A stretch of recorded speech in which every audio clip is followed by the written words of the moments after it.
भोंदू अशोक खरातची आज पोलीस कोठडी संपणार। तिसऱ्या गुन्ह्यात खरातला देण्यात आली होती पोलीस कोठडी। आज चौथ्या गुन्ह्यात एसआयटी करणार पोलीस कोठडीची मागणी। ईडीकडून भोंदू अशोक खरातच्या संपत्तीची पडताळणी। ईशानेश्वर मंदिर नाशिक कार्यालयाची झाडाझडती।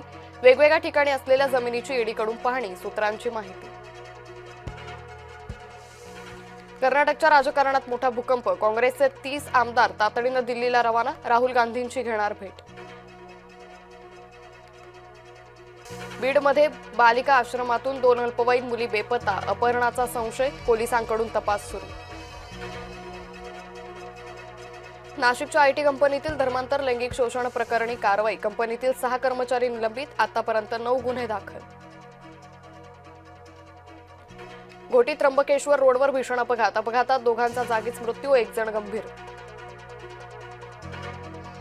रायगडच्या तळेगावात मोबाईल बॅटरीचा स्फोट होऊन तरुण गंभीर जखमी। उपचारासाठी खासगी रुग्णालयात केलं दाखल। विदर्भात उष्णतेची लाट तीव्र। बहुतांश जिल्ह्यात तापमान 40 अंशांच्या पुढे। उकाड्यानं नागरिक हैराण। डोनाल्ड ट्रम्प यांच्याकडून होर्मुझ सामुद्रधुनीच्या नाकाबंदीचे आदेश। तर तुम्हाला लक्ष्य केलं जाईल, इराणचा अमेरिकेला थेट इशारा। अमेरिकेच्या अटींना इराणचा बिग नो। इस्लाममधील 21 तासांची चर्चा ठरली निष्फळ।